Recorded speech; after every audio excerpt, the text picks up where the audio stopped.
الحمد لله نحمده ونستعينه ونستغفره ونؤمن به ونتوكل عليه ونعوذ بالله من شرور أنفسنا ومن سيئات أعمالنا من يهده الله فلا مضل له ومن يضلله فلا هادي له وأشهد أن لا إله إلا الله وحده لا شريك له وأشهد أن سيدنا ونبينا ومولانا محمدا عبده ورسوله صلى الله تعالى عليه وعلى آله وأصحابه وبارك وسلم تسليما كثيرا كثيرا أما بعد أعوذ بالله من الشيطان الرجيم بسم الله الرحمن الرحيم قد أفلح من زكاها وقد خاب من دساها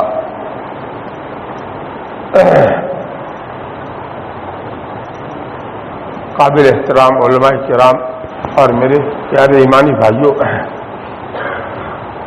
یہاں آپ حضرات کے آنے کا اصل مقصد کیا ہے اس کو اچھی طرح سے ہمیں سمجھنا ہے۔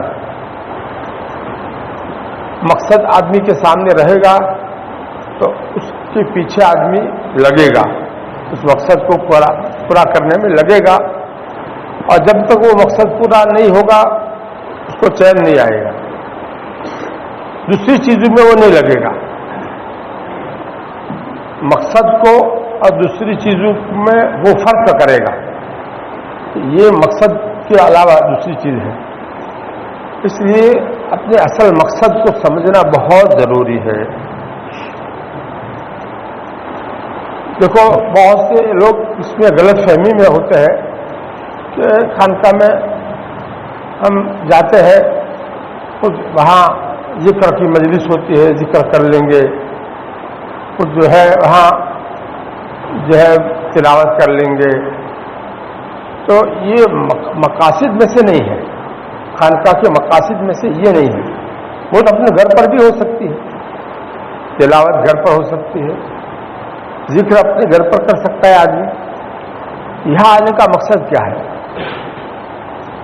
یہاں آنے کا اصل مقصد ہے انسان کے اندر باطن میں اللہ رب العزت نے ایک نفس رکھا ہے، اس کے اندر دونوں قسم کی صفتیں رکھی ہیں۔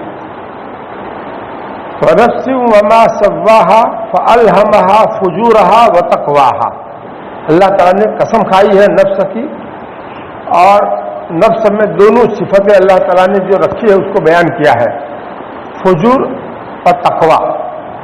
یہ نفس میں اللہ تعالیٰ نے دونوں باتیں رکھی ہیں۔ تو فجور نفس کے اندر جو ہے اس کو اپنے اختیار سے اس سے اپنے آپ کو بچانے کی مشق کرنا، ایسی مشق کرنا کہ جب بھی وہ فجور کا تقاضا ہو نفس کی طرف سے تو آدمی اس کو دبا سکے اور اس کو کمزور کر سکے۔ مثلا غصہ، یہ نفس کا فجور میں سے ہے، آدمی کو بات بات پر غصہ آتا ہے تو یہ نفس کے فجور میں سے ہے۔ جو آدمی بے محل اگر یہ غصہ آدمی کرے گا تو اس سے بہت بھاری نقصان ہو جائے گا، دنیا کا بھی آخرت کا بھی۔ تو اس کو سمجھنے کے لیے تو بہت باریک چیزیں ہیں، اس کو سمجھنے کے لیے ہم یہاں آتے ہیں کہ نفس میں فجور والی کون سی باتیں ہیں۔ غصہ ہے، شہوت ہے، ریاکاری ہے، حسد ہے، حب مال، حب جاہ، تکبر، یہ سب چیزیں نفس کے فجور میں سے ہے۔ تو اس کا جب تقاضا نفس سے ہو تو آدمی اس کو پہچان سکے، سمجھ سکے کہ اب یہ میرے اندر کون سی چیز کام کر رہی ہے، اب میں اس کو کیسے کمزور کروں اور اس کے لیے کیا تدبیر اختیار کروں۔ اس کو جب پوچھے گا تو جو مسلح ہوگا وہ طریقہ بتائے گا، تدبیر بتائے گا کہ اس طریقے سے آپ کہو، آپ کو غصہ آتا ہے بات بات پر، تو آپ اس کے لیے حدیث میں اس کا قابو میں کرنے کا یہ طریقہ آیا ہے، آپ اس طرح سے کرو۔ اگر وہ سچا طالب ہوگا تو وہ اس ہدایت کو جو ہے اپنے دل میں اتار لے گا اور ہر وقت اس کو سامنے رکھ کر کے عمل کرے گا۔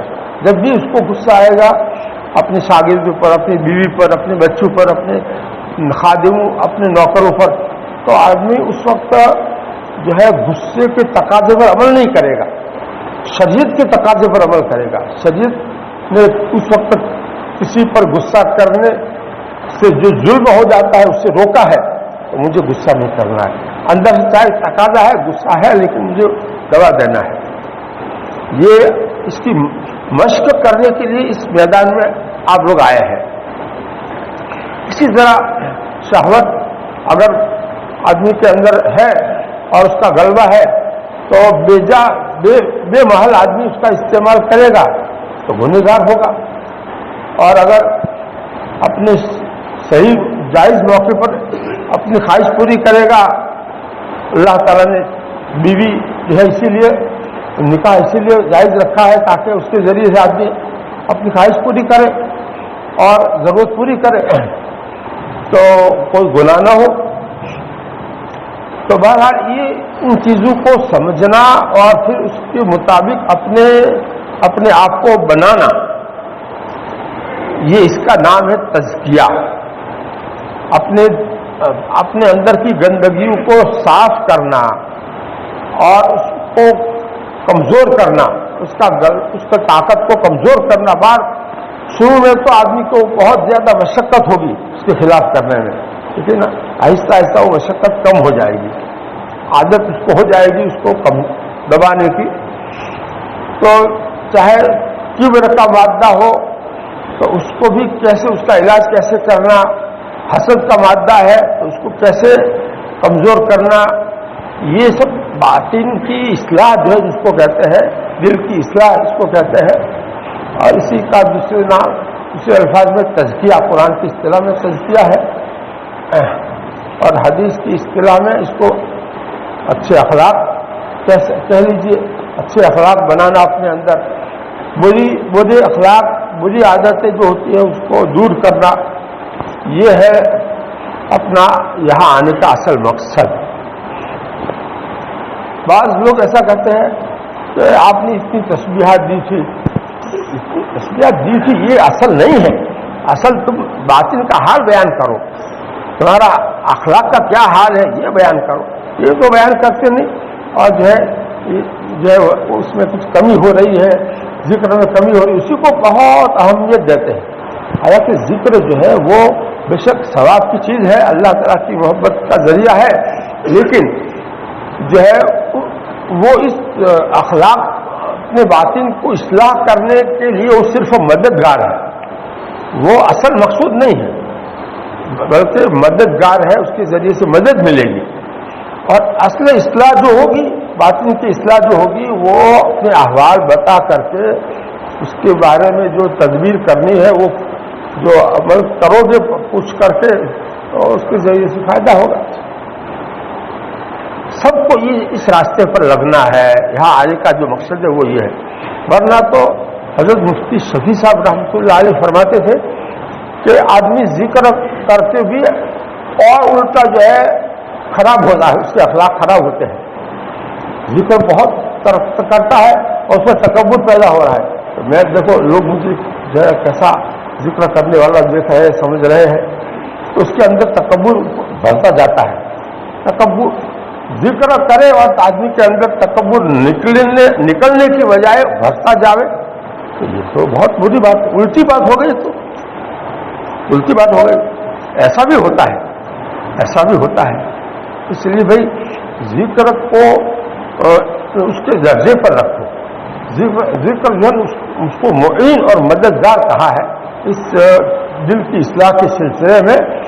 اصل دل کی اصلاح جو ہے وہ تو اخلاق رذیلہ کو زائل اس کو کمزور کرنا، اس کو اپنے قابو میں کر لینا، اور اخلاق حمیدہ اونچے صفات جو ہے اس کو اپنے اندر پیدا کرنا، رسوخ کے ساتھ پیدا کرنا، یہ جب تک نہیں ہوگا وہاں تک جو ہے اصل مقصد سے ہٹے ہوئے ہم اصل مقصد پر آئے ہی نہیں ہیں.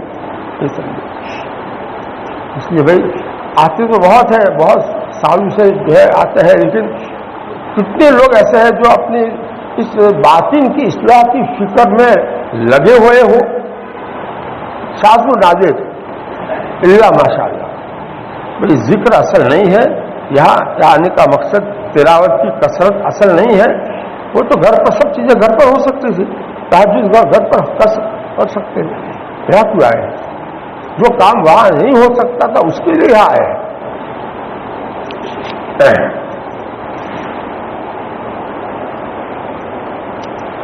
اور یہ اصلاح جو ہوتی ہے اس کے لیے پہلے معلومات کی ضرورت ہے، علم کی ضرورت ہے. میں بار بار کہتا ہوں کہ بھی تبلیغ دین امام غزالی رحمۃ اللہ علیہ کی مل جاتی ہے، اس کو حاصل کر کے ہر ایک یہاں جو آوے تو اس کا مقصد ہونا چاہیے کہ میں متعلقہ وقت طے کرے کہ 1 گھنٹہ جو ہے اپنے دل کے اندر جو بیماریاں ہیں اس کو سمجھنے کے لیے میں اس کتاب کا مطالعہ کروں گا یکسوئی کے ساتھ، اور میں سمجھ کر کے پھر اپنے بارے میں پوچھوں گا کہ میرے اندر یہ کمی ہے. ایک ایک کر کے پوچھنے کا. دیکھو اسلام میں بھی ایک ساتھ اپنی بہت ساری بیماریاں بیان کر دیتے ہیں، یہ طریقہ غلط ہے. کیوں ایک ساتھ ساری کو بیان کرتے ہوئے ایک صرف بیماری کو لو اور اس کا علاج پوچھو اور اس کے اوپر عمل کرو اور وہ قابو میں آ جائے اچھی طرح سے، اس کے بعد دوسری بیماری کو لو. یہ طریقہ ہے. پہلے تخلیہ یعنی اپنے اندر سے رذائل کو دور کرنا، بری عادتوں کو قابو میں لانا، یہ پہلے ہے. اس کے بعد پھر اچھی صفات کو لانا. تخلیہ اس کو کہتے ہیں، یعنی اپنے دل کو مزین کرنا اچھی صفات سے، فضائل سے آراستہ کرنا، یعنی اخلاص، تواضع، صبر، شکر، اللہ تعالیٰ کی محبت، اللہ تعالیٰ کا خوف. یہ سب چیزیں فضائل میں سے وہ دل کے اندر بعد میں پیدا ہوں گے. پہلے دل کو گندگیوں سے صاف کرو. برتن اگر ناپاک ہے تو پہلے اس کو دھو کر صاف کرو، پھر اس کے بعد جو ڈالو گے، پانی ڈالو یا دودھ ڈالو تو وہ پاک رہے گا. گندا برتن ہے اس میں جو بھی ڈالو گے وہ چیز گندی ہو جائے گی. اس لیے پہلے اپنے دل کو صاف کرنا ہے گندگیوں سے. اس سلسلے میں ایک واعظ ہے حضرت مولانا تقی صاحب عثمانی مجدد علی کا،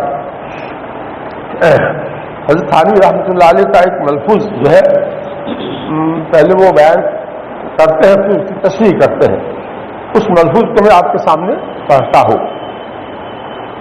سالک حضرت مولانا اشرف علی صاحب تھانوی رحمۃ اللہ علیہ فرماتے ہیں کہ سالک کو چاہیے، سالک یعنی اللہ کی طرف چلنے والا. سالک کس کو کہتے ہیں؟ جو اللہ تک پہنچنے کے لیے اللہ کا راستہ طے کرنے کے لیے آیا ہے اس کو سالک کہتے ہیں. سالک کو چاہیے کہ رذائل کی اصلاح شیخ سے ایک ایک کی کرائے. رذائل کی اصلاح ایک ایک کی کرائے، ایک ساتھ بہت ساری رذائل کو بیان نہ کرے.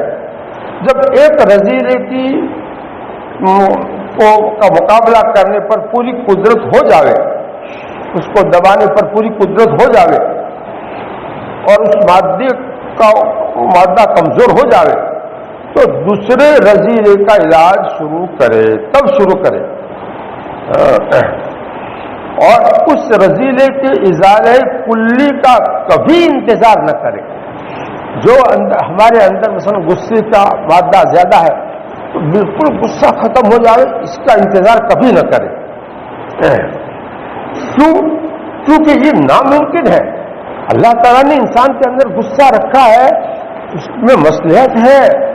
شہوت رکھی ہے اس میں مصلحت ہے. حرص رکھی ہے انسان میں اللہ تعالیٰ نے اس میں مصلحت ہے. اگر غصہ نہ ہو تو آدمی کے اوپر کوئی حملہ کرے، کوئی دشمن اس کی بال بچوں پر حملہ کرے، اس کے مال کے اس کی دکان جلاوے تو غصہ ہی نہ آئے تو پھر کیا کرے گا؟ کیسے دفاع کرے گا؟ تو اپنی جان کو بچانے کے لیے، اپنے مال کو بچانے کے لیے، اپنی بیوی بچوں کو بلکہ آبرو بچانے کے لیے اللہ تعالیٰ نے غصہ رکھا ہے. تو یہ تو ضرورت ہے اس کی باقی رکھنے کی، باقی رہے گا وہ. لیکن اس کو شریعت کے تابع کر کے استعمال کرنا ہے، شریعت کے خلاف اس کا استعمال نہیں کرنا ہے۔ یہ سیکھنے کے لیے ہم آئے ہیں یہاں، یہ بات سیکھنے کے لیے آئے ہیں یہاں پر۔ بلکہ اس مادے کے وجود میں ہزارہا حکمتیں ہیں۔ حضرت تھانوی رحمۃ اللہ علیہ فرماتے ہیں یہ جو مادہ ہے، غصے کا ہو یا شہوت کا ہو یا حرص کا ہو یا اپنی جو ہے بڑائی کا ہو، یہ مادہ جو ہے وہ صحیح موقع پر اس کی ضرورت پڑے گی۔ دشمن کے سامنے بڑائی اپنی ظاہر کرنے کی ضرورت پڑے گی۔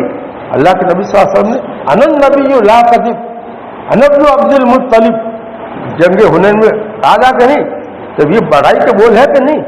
تو معلوم ہے کہ بڑائی کا بول جو ہے اس کی بھی ضرورت پڑتی ہے دشمنوں کے سامنے کبھی۔ تو بہرحال اندر اپنے آپ کو چھوٹا سمجھ رہا ہے، تو میں تو کچھ نہیں، لیکن دشمن کو ہٹانا ہے تو اس کے لیے بولنا پڑے گا کچھ۔ تو معلوم ہے کہ یہ جو مادے ہیں، ان رضائل کی جو مادے ہیں وہ مادوں کی ضرورت ہے، اس میں حکمتیں ہیں اللہ تعالیٰ کی، لیکن اس لیے اس کو بالکل ختم کرنے کی کبھی بھی امید نہیں رکھنی چاہیے۔ بالکل ختم ہو جائے ایسا نہیں، بس وہ اپنے قابو میں آ جائے، اتنا کمزور کر دے کہ اپنے قابو میں آ جائے۔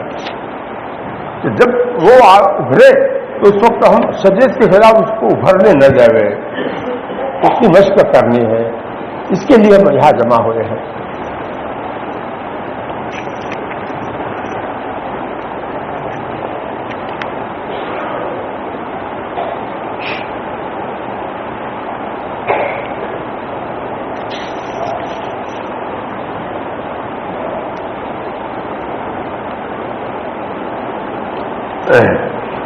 مثلا شہوت اگر اعتدال پر رہے گی تو کوئی گناہ نہیں، صحیح موقع پر جائز موقع پر آدمی اپنی خواہش پوری کرے گا کوئی گناہ نہیں، لیکن بے موقع جہاں شدید کی اجازت نہیں دی وہاں تو یہ شہوت کا غلط استعمال جو ہے، اس سے آدمی اپنے آپ کو کیسے بچاوے، نفس کو کیسے دبا کر رکھے، اس کے لیے سیکھنے کی ضرورت ہے، یہ فن سیکھنے کی ضرورت ہے۔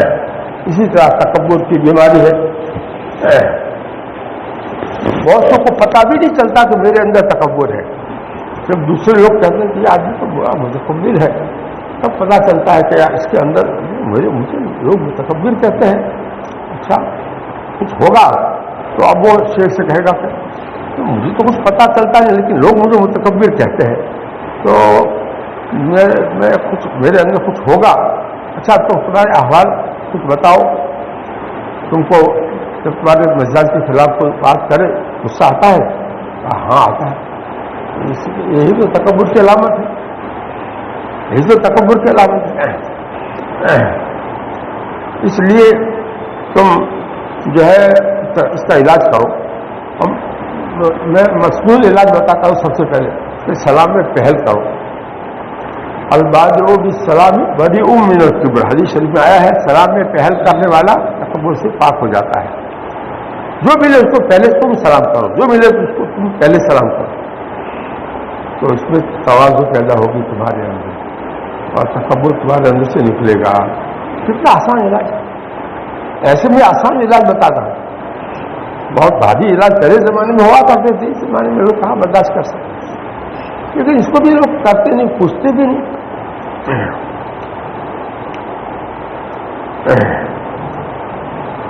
بہرحال اطلاع اور اتباع یہ دو لفظ حضرت تھانوی رحمۃ اللہ علیہ کی اصطلاح جو ہے، اپنے احوال کو بتلانا اور مصلح کی طرف سے جو ہدایت دی جاوے، جو تدبیر بتائی جاوے، جو طریقہ بتایا جاوے اس پر عمل کرنا، اس کو کہتے ہیں اتباع کرنا۔ یہ بنیادی چیز ہے اصلاح کے لیے، اس کے بغیر اصلاح نہیں ہوتی۔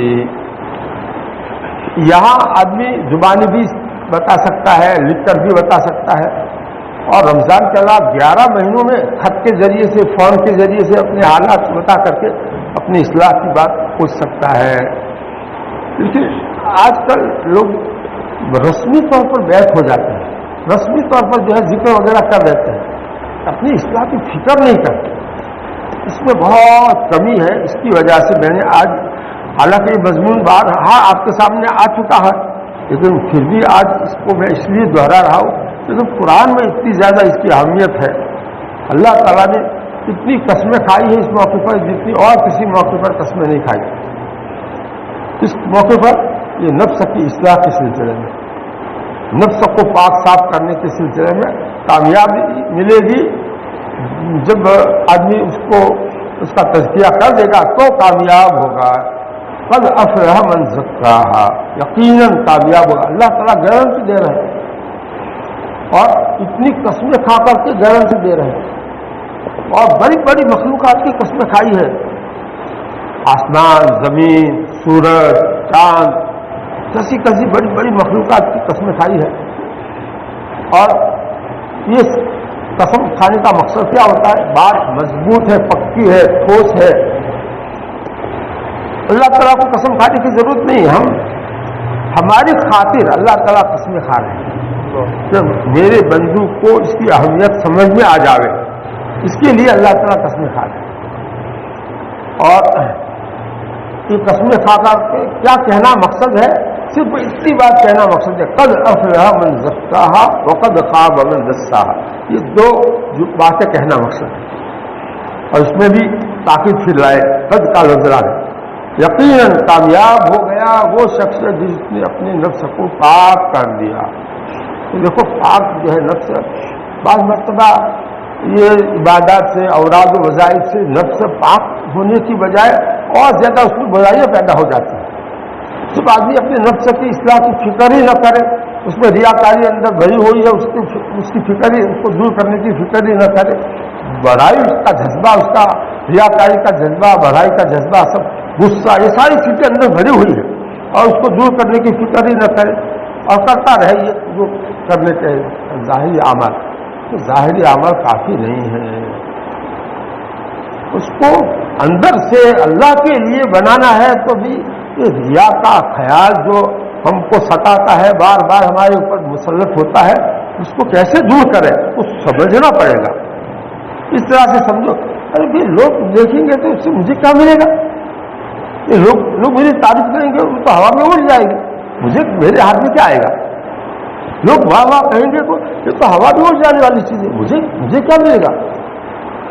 ایسا آدمی اپنے دماغ میں بساوے، جمائے اچھی طرح سے، تو اس کی کوئی اہمیت نہیں رہے گی. پھر لوگوں کی، لوگوں کو کے لیے کیوں کروں؟ میں تو اللہ کے لیے کروں گا، مجھے جنت اللہ سے لینی ہے. اس طرح سے آدمی اپنے آپ کو سمجھائے گا، بار بار اپنے آپ کو تیار کرے گا تنہائی میں بیٹھ کر کے، تو اخلاص پیدا ہوگا. ورنہ وہ ریاکاری جو اندر پہلے سے ہے وہی اور پرورش پاتی رہے گی اور آگے ترقی کرتی رہے گی، اور اس کی فکر ہی نہیں ہے، اس کی طرف توجہ ہی نہیں ہے. تو کیا ہوگا؟ یہ سارے عمل ریاکاری والے ہوں گے. قیامت کے دن جا کر پتا چلے گا کہ روپیہ تیرا کھوتا ہے، سکہ کھوتا ہے، جاؤ کام نہیں آئے گا. کیا کرو گے؟ اس لیے بھائی اپنے اعمال کو چھپاؤ. ہم جو چھپا سکتے ہو وہ چھپا کر کے کرو تاکہ ہم اخلاص کے ساتھ ہو. تہجد کی نماز ہمارے نبی صلی اللہ علیہ وسلم گھر میں کیوں پڑھتے تھے؟ مسجد نبوی میں پاس میں تھی نہیں پڑھتے تھے. کیوں؟ اخلاص کا سبق امت کو سکھانے کے لیے. گھر میں کون دیکھے گا؟ اور مسجد میں تو جائے گا تو دیکھیں گے لوگ. تو اس لیے خود نماز میں بھی ایسی چیزیں اللہ تعالیٰ نے رکھی ہے کہ وہ چھپی ہوئی چیزیں ہیں، چھپے ہوئے اعمال ہیں. مثلا سلام پھیرتے ہیں تو نیت فرشتوں کی، انسانوں کی کرنا، یہ ایک چھپا ہوا عمل ہے. وہ کون کرے گا؟ جو واقع میں اللہ والا ہوگا وہ کرے گا، اور نہ تو سلام پھیر دے گا اور نیت نہیں کرے گا. سری نماز میں تجوید کے ساتھ حروف کی ادائیگی، تجوید کے ساتھ قرات کرنا، یہ تو سری نماز میں بھی ضروری ہے. ظاہری نماز میں جیسے ضروری ہے سری میں بھی ضروری ہے. کون کرے گا؟ جس کے دل میں اللہ کا ڈر ہوگا. اللہ کا ڈر نہیں ہوگا تو ایسے ہی سر جو ہے پڑھ لے گا غلط سرت، چاہے مقصد سے حروف ادا ہو یا نہ ہو. بہرحال بہت سی چیزیں اس میں، اب سجدے میں آدمی جائے تو ناک کو دبا کر کے رکھے، ناک پہلے رکھے، اٹھے تو پیشانی پہلے اٹھاوے پھر ناک کو اٹھاوے، یہ چیزیں چھپے ہوئے اعمال ہیں۔ حالانکہ ظاہری عمل ہے نماز سب کے سامنے ادا ہونا، لیکن اس میں بھی کچھ چھپے چیزیں اللہ تعالیٰ نے ایسی چھپے ہوئے رکھی ہے کہ اس کا آدمی اہتمام کرے تو اخلاص پیدا ہو اس کے اندر۔ ہاں، اس میں بھی اخلاص پیدا ہونے کی چیزیں رکھی ہے اللہ تعالیٰ نے۔ ہم لوگ کہاں ایسی چیزوں پر توجہ دیتے ہیں؟ ہاں، اللہ تعالیٰ ہم کو توفیق عطا فرمائے۔ اللہ تعالیٰ کی توفیق کے بغیر آدمی کچھ نہیں کر سکتا۔ ہما توفیقی الا باللہ، ہما توفیقی الا باللہ، ہماری توفیق جو ہے وہ اللہ کی مدد ہی سے ہوتی ہے۔ اس لیے بھائی بار بار یہ باتیں اسی لیے دہرائی جاتی ہے تاکہ اچھی طرح سے دماغ میں اتر جاوے اور دماغ اس کو پکڑ لے۔ قرآن میں بھی ایک ایک بات کو بار بار دہرایا گیا ہے۔ کیوں دہرایا گیا ہے؟ اللہ تعالیٰ جانتے ہیں کہ انسان کو میں نے بنایا ہے، اس کا مزاج ایسا ہے کہ بار بار کہنے سے ہی وہ پکڑے گا، اس لیے بار بار کہتے ہیں۔ بہرحال یہ بہت ہی اہم باتیں ہیں جس کی ہم سب کو ضرورت ہے۔ اگر ہم نے رذائل کی اصلاح نہیں کی تو پھر یہ ذکر بھی ابھی جیسے میں نے بتایا ذکر بھی ہمارے لیے کام نہیں آئے گا، بلکہ الٹا جو ہے اس کے ذریعے سے فویل للقاسیۃ قلوبہم من ذکر اللہ، قرآن پاک میں اللہ تعالیٰ فرماتے ہیں بس بربادی ہے۔ فویل للقاسیۃ قلوبہم، ان لوگوں کے لیے بربادی ہے جن کے دل سخت ہو گئے، جن کے دل سخت ہو گئے۔ ابھی کیا ہے بولو؟ فویل للقاسیۃ قلوبہم من ذکر اللہ، اللہ کے ذکر سے ان کے دل سخت ہو گئے۔ تو کس کے دل سخت ہو جاتے ہیں؟ اللہ کے دل سے ارے نرم ہونی چاہیے، اس کے بجائے سخت کیوں ہوتے ہیں؟ ریاکاری اندر کھوکھلا کر رہی ہے، اندر ریاکاری ہوگی تو کیا ہوگا؟ یہ ذکر دل کو سخت کر دے گا۔ دل کو ہمیں تو اللہ والا بنانا ہے، نرم ہونا چاہیے، اثر لینے والا ہونا چاہیے، اس کی بجائے اثر ہی نہ لگے، اللہ کی باتوں سے بھی اثر نہ لگے، اللہ کے عذاب سے بھی۔ یہ کیوں ہوتا ہے؟ ذکر جب ریاکارانہ ذکر ہوگا تو اس سے یہ نتیجہ ہوگا۔ فویل، صاحب ایک ایک لفظ کا ترجمہ کر رہا، فویل للقاسیۃ قلوبہم من ذکر اللہ، من ذکر اللہ۔ اس کی تفسیر دیکھیے پتہ چلے گا کہ ریاکاری کی وجہ سے بھی آدمی کا دل سخت ہو جاتا ہے، ریاکاری والی ذکر سے بھی آدمی کا دل کیا ہو جاتا ہے؟ سخت ہو جاتا ہے۔ گناہوں سے جیسے سخت ہو جاتا ہے اور گناہوں سے جیسے اندھا ہو جاتا ہے، کالا ہو جاتا ہے، اس میں سیاہ دبے جو ہے لگ لگ کر کے تو باقی وغیرہ بڑھتے رہتے ہیں تو کالا ہو جاتا ہے، بالکل اندھیرا اس میں چھا جاتا ہے۔ اسی طریقے سے جو ہے یہ ریاکاری سے بھی آدمی کا دل ستیہ ناش ہو جاتا ہے، ایسی فضول باتوں سے لا یعنی باتوں سے بھی آدمی کا دل ستیہ ناش ہو جاتا ہے۔ ہم لوگ ان باتوں کا اہتمام کرنے کے لیے آئے ہیں کہ باتیں نہیں کرنی ہیں، اللہ تعالیٰ سے اس سے لو لگانا ہے۔ ہمارا پورا وقت یہاں اسی میں گزرے، اللہ تعالیٰ سے لو لگا، اپنی اصلاح کی فکر، میرے اندر بھی کمیاں ہیں، ایسی کمزوریاں ہیں، ایسی حالت میں اللہ کے سامنے جاؤں گا تو کیا ہوگا؟ بڑے بڑے اونچے اونچے اعمال کرنے والوں کا حال کیا ہوگا قیامت کے دن؟ ریاکاری کی وجہ سے دوزخ میں سب سے پہلے ان کو ڈالا جائے گا۔ شہید ہوگا جس نے اپنی جان قربان کی تھی، بہت بڑا سخی ہوگا، بہت بڑا عالم، اور زندگی بھر پڑھنے پڑھانے میں خرچ کرنے کی ہوگی۔ یہ سب چیزیں ہمارے لیے کتنے دل کو جھنجھوڑنے والی حدیث ہے، ہمارے دل کو جھنجھوڑنے والی حدیث ہے۔ یہ بار بار اس حدیث کو ہمیں پڑھنا چاہیے، تنہائی میں رونا چاہیے اس کی وجہ سے ہمارا کیا ہوگا۔ یہ حق ہے، اللہ کے سامنے جانا ہے، حساب دینا ہے پوری زندگی کا، تو کیا ہوگا؟ اور اگر ہم نے اپنی دنیا میں رہ کر کے اپنا دل نہیں بنایا اور اپنا دل اللہ تعالیٰ جیسا چاہتے ہیں ایسا دل نہیں بنایا، گندا دل رہا، گندے دل کو لے کر گئے تو کیا ہوگا؟ ایک ہی موقع ایسا ہوگا جس میں فیصلہ ہوگا ہمیشہ کا وہ فیصلے کا وقت بہت کٹھن ہوگا. اس لیے اس کی تیاری کے لیے ہم کو یہاں پر اللہ تعالیٰ نے توفیق دی ہے آنے کی. کوئی پوچھے بھی کہاں جا رہے خانقاہ میں, ایسا مت کہو, بلکہ یوں کہو اپنی اصلاح کے لیے. کہاں جا رہے اپنی اصلاح کے لیے جا رہے, تاکہ کم سے کم زبان پر تو یہ لفظ آوے اصلاح کے لیے جا رہا ہوں میں. زبان پر صرف خانقاہ میں جا رہے, کیوں جا رہے خانقاہ میں جی؟ خانقاہ کیا چیز ہے؟ ایسی چیزیں چھوڑو. اس کی بجائے یہ کہو اپنی اصلاح کے لیے جا رہا ہوں, مجھے اپنی اصلاح کی ضرورت ہے, اپنے نفس کی اصلاح کی ضرورت ہے, میں اس کے لیے جا رہا ہوں. یہ بار بار اپنی زبان پر لاؤ گے تو انشاءاللہ کچھ اندر دل اور دماغ جو ہے وہ چوکنا ہوگا کہ ہاں واقعی میں اصلاح کی ضرورت ہے. اور ہو ہی نہیں ہے آج تک ہو ہی نہیں ہے. نہ زبان کی اصلاح ہوئی ہے, نہ کانوں کی اصلاح ہوئی ہے, نہ آنکھوں کی اصلاح ہوئی ہے. دماغ دل سب جو ہے ہمارے ابھی تک گندے ہے. بہت سے گناہوں کی عادتیں پڑی ہوئی ہے. ہمارے موبائل نے ستیہ ناش کر رکھا ہے امت کے دین کا. جو اس لیے بھئی ہم سب کو اپنے زندگی کا جائزہ لینا ہے, اپنی زندگی کا جائزہ لینا. کیا ہوگا ہمیشہ اس کا فیصلہ جب آخرت میں ہونے والا ہے اس وقت کیا ہوگا. یہاں تو دنیا میں تو یہ دنیا میں یہاں کچھ پتہ نہیں چلے گا, ایسے رلا ملا سب چل رہا ہے.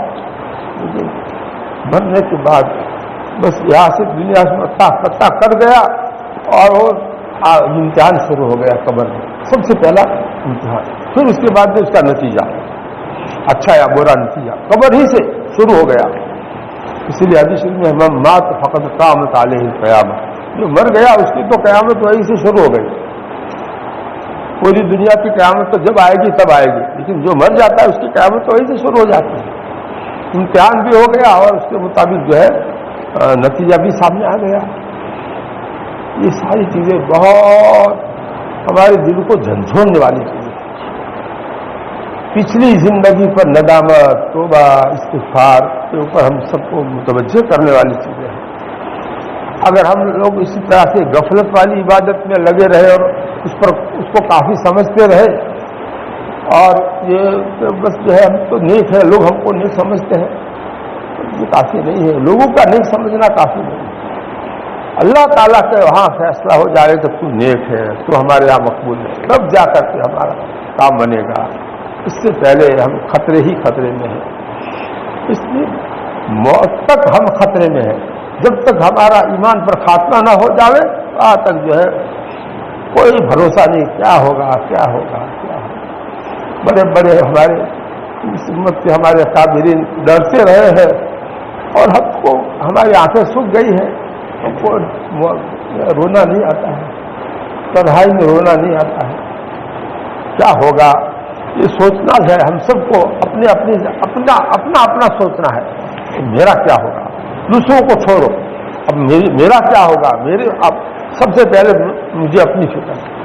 ارے اگر اپنی فکر نہیں ہے تو دوسروں کی فکر بھی آدمی کیا کرے گا, وہ صحیح فکر نہیں ہوگی. دوسروں کی اپنی فکر جس کو ہوگی وہ دوسروں کی فکر بھی کرے گا تو وہ صحیح فکر ہوگی.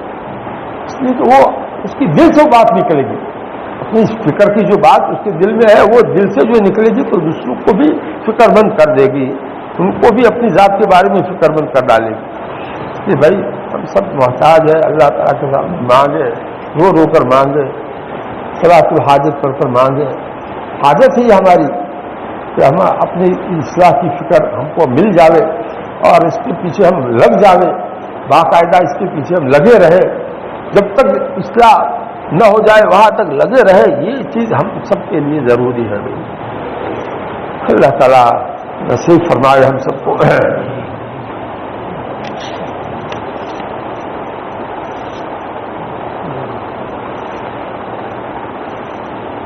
یہ رضائل جو ہے ابھی جو حضرت نے فرمایا کہ بالکل یا ختم ہو جائے اس کا انتظار کبھی بھی مت کرنا. اس لیے کہ یہ فطری چیزیں ہیں, یہ ختم ہونا ان کا ناممکن ہے. اس میں ہزاروں حکمتیں ہیں. اور فطری ہونے کی دلیل آگے کیا دی ہے کہ ہم دیکھتے ہیں کہ بچوں کو بھی غصہ آتا ہے. چھوٹے بچے جو نابالغ ہیں ان کو بھی غصہ آتا ہے. اور محققین کا قول یہ ہے کہ غصہ آنا علامت ہے کبر کی. اپنے کو بڑا جو سمجھے گا وہ اسی کو غصہ آئے گا.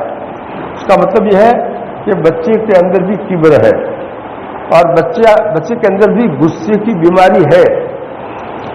یہ غصہ جو ہے بری جو چیز ہے وہ بچے کے اندر بھی ہے, جو بالکل تو فطری چیز ہے یہ.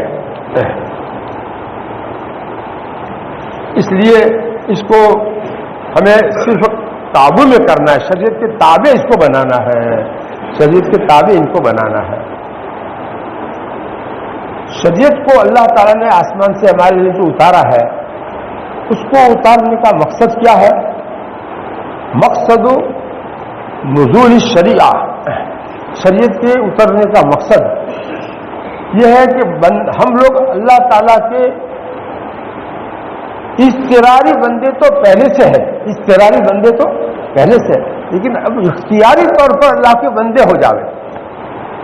اللہ کے بندے اختیاری طور اپنے اختیار سے اللہ کے بندے بن جاوے. یہ شریعت کا مقصد ہے. اللہ تعالیٰ نے جو احکامات بھیجے ہیں کرنے کے اور بچنے کے, ظاہری اور باطنی دونوں قسم کے, وہ اسی لیے بھیجے ہیں تاکہ ہم اس کے پابند ہو کر کے اپنے آپ کو اس کا پابند بنا کر کے اللہ تعالیٰ کے عبد اختیاری بن جاوے. ویسے عبد اختیاری تو ساری دنیا بھر کے سارے انسان ہیں, چاہے کافر ہو مشرک ہو, وہ بھی اللہ کے بندے ہیں. اللہ نے ان کو پیدا کیا ہے اس لیے وہ اللہ کے بندے ہیں, وہ کسی اور کے بنائے ہوئے تھوڑی ہیں. لیکن وہ اضطراری بندے ہیں اور اختیاری بندے نہیں ہیں. وہ ہم مومن ہیں. مومن ہونے کا مطلب کیا کہ اللہ کے احکام پر چلیں گے, اللہ کو مان کر اللہ کی مانیں گے, اللہ تعالیٰ کے احکام پر چلیں گے, تو ہم اختیاری طور پر اللہ کے بندے بن جائیں گے.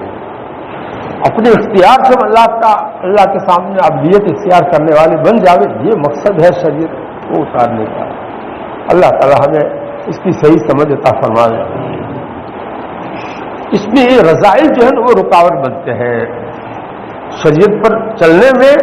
رکاوٹ کیا بنتے ہیں؟ یہ نفس کے رذائل, نفس کے فجور اور نفس کے اندر جو بری صفات اللہ تعالیٰ نے رکھی ہے وہ رکاوٹ بنتی ہے. اس کا مقابلہ کرنا پڑتا ہے اور اس کو قابو میں کرنا پڑتا ہے.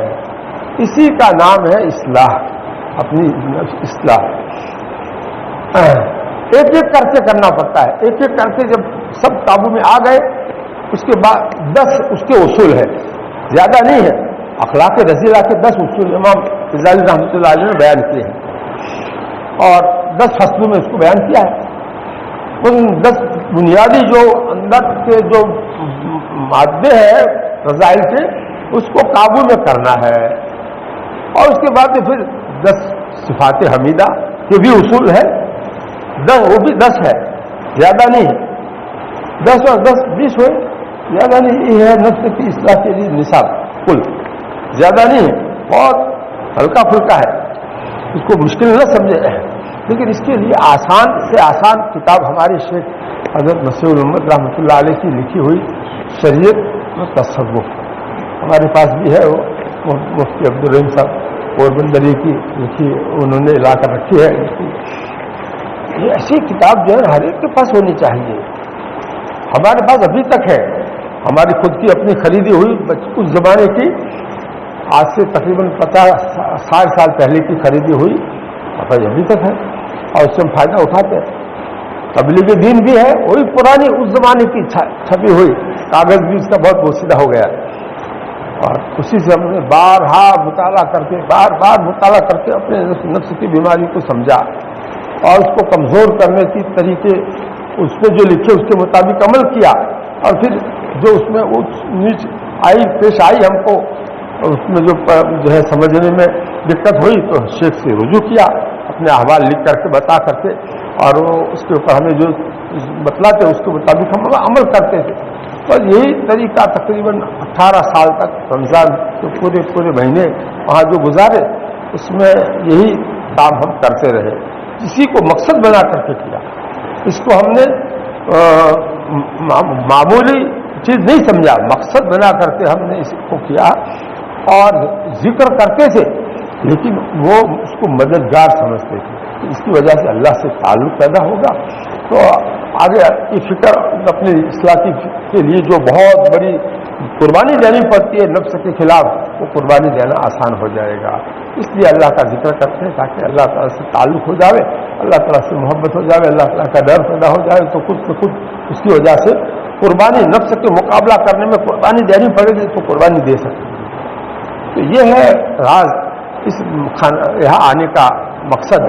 اصل مقصد یہ ہے، باقی اوراد اور وظائف اور معمولات یہ سب چیزیں اصل نہیں ہیں، وہ تو صرف مددگار ہے. اس کو اچھی طرح سے سمجھ لو. اللہ تعالی ہمیں عمل کی توفیق نصیب فرمائے. سبحان اللہ.